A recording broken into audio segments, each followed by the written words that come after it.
And here's the problem with that. Even if you say, yeah, well, people shouldn't tweet hateful things. I agree. They shouldn't. But who's to decide what is a hateful thing? That's the problem. Naturally, the government urged readers to report any fellow citizens suspected guilty of thought crime. In Britain and across Europe. Last week, a man in Manchester was arrested for a Facebook post criticising migration policies. No threats, no calls for violence. Just an opinion that didn't align with government narratives. Just terrible government overreach. You're seeing it now in England where people are getting arrested for tweets. His children watched as police took him away in handcuffs for words he typed on a screen. This isn't an isolated incident. Joe Rogan reveals the pattern of censorship sweeping across the UK, putting Kier Starmer's claims of protecting free speech under the microscope. The conversation takes an unexpected turn when JD Vance confronts Starmer with examples that leave the Labour leader fumbling for answers. There have been infringements on free speech that actually affect not just the British. Of course, what the British do in their own country is up to them. Before we move on, I'd like to ask you a small favour. If you appreciate this content, please take a second to like this video and subscribe to the channel. Over 98% of you watch the videos without subscribing. It costs you nothing, but it makes a huge difference to us.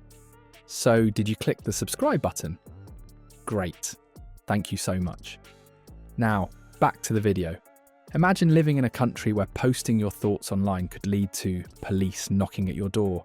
This isn't some dystopian novel. It's happening right now in the United Kingdom. Joe Rogan recently highlighted this disturbing reality, revealing that thousands of UK citizens have been arrested simply for expressing opinions on social media. It's absolutely insane, Rogan stated on his podcast. The UK has gone off the deep end when it comes to policing speech. I think there's something like 4,000 people have been arrested in England for thought crimes. The transformation of Britain's approach to free expression has been both rapid and alarming. A nation once celebrated as a beacon of liberty now finds itself in the uncomfortable position of arresting citizens for non-violent speech. Between 2014 and 2022, over 3,500 people were arrested under the Communications Act for posts deemed grossly offensive.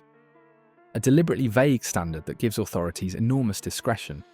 What makes this situation even more troubling is the stark contradiction between Prime Minister Kier Starmer's public statements and the reality on the ground. When confronted by JD Vance during a recent diplomatic visit, Starmer proudly declared, "Britain has a long and proud tradition of free speech." Moments later, when pressed on specific cases of speech suppression. Naturally, the government urged readers to report any fellow citizens suspected guilty of thought crime. In Britain and across Europe. Starmer visibly struggled to reconcile his lofty rhetoric with the documented cases of ordinary citizens facing criminal charges for expressing opinions. Watching Starmer try to defend these arrests was painful, Rogan commented. He kept saying they support free speech while simultaneously defending laws that criminalize offensive opinions. It's like saying you support vegetarianism while eating a steak. The categories of speech that have led to arrests would shock most Americans. Individuals have been detained for misgendering transgender persons online, criticizing immigration policies in strong terms, or even expressing religious views near abortion facilities. The common thread isn't threatening violence. It's expressing viewpoints that authorities deem offensive or potentially hurtful. Perhaps the most emblematic case is that of Adam Smith Connor, a 51-year-old physiotherapist and army veteran who was arrested outside an abortion clinic in Bournemouth. His crime? Silently praying on a public street, approximately 50 metres from the facility. Years ago, the British government charged Adam Smith Connor, a 51-year-old physiotherapist and an army veteran, with the heinous crime. Despite engaging with no one and displaying no signs, police determined he had violated a buffer zone ordinance by engaging in an act of silent prayer. When questioned, Smith Connor explained he was praying for his son, who had been aborted years earlier. A deeply personal moment of reflection that resulted in criminal charges. 50 meters from an abortion clinic and silently praying for 3 minutes. Not obstructing anyone, not interacting with anyone. This is the kind of case that makes you question everything, Rogan remarked. If a man can't even pray silently in public without being arrested, what's next? Will Will they start arresting people for thinking the wrong thoughts? The legal framework enabling these arrests continues to expand. The Online Safety Bill, recently enacted in the UK, grants unprecedented power to government regulators to monitor and control internet content. Under the guise of protecting vulnerable users, the legislation establishes a system where government-appointed officials can determine what constitutes harmful content, even if it breaks no existing laws. And here's the problem with that. Even if you say, yeah, well, people shouldn't tweet hateful things. I agree. They shouldn't. But who's to decide what is a hateful thing? That's the problem. Is a thinly veiled attempt to control public opinion. Rogan warned, once you give bureaucrats the power to define harmful speech, you've basically handed them a blank check to censor whatever they dislike.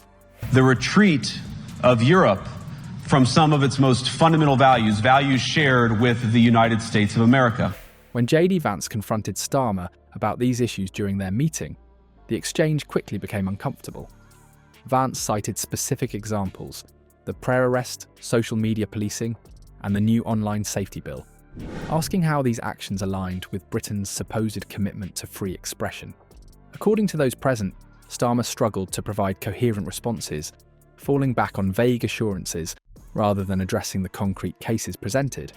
Rogan's assessment of the situation cuts to the heart of the matter. Finding people who've said something that they disagree with and putting them in a cage in England in 2024 is really wild. You can't give people that much control over what offends them or what offends people. That's a recipe for disaster, he explained. Every authoritarian regime in history started by controlling speech. It's always justified as protecting people, but it inevitably becomes about protecting power. What's particularly alarming is how quickly these changes have occurred.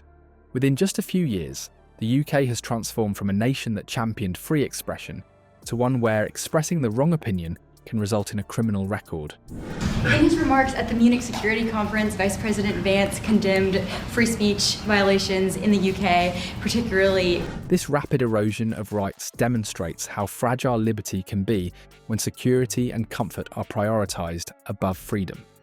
When it all comes down to it, the fight for free expression isn't merely about defending controversial statements or protecting the right to offend. It's about something far more fundamental to human existence itself.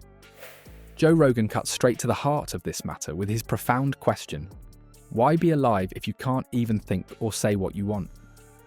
This isn't hyperbole, it's a genuine philosophical inquiry that forces us to examine what makes life worth living in a democratic society. The gradual erosion of speech rights follows a predictable pattern. Today's reasonable restrictions become tomorrow's widespread censorship. When governments gain the power to determine which opinions are acceptable, the very mechanism that allows citizens to challenge authority begins to disintegrate. Once that happens, democracy exists in name only. What we're witnessing isn't just a policy disagreement, it's the slow dismantling of the safeguards that prevent tyranny. The time for recognising this pattern isn't after it's complete, but now, while we still retain enough freedom to push back against it.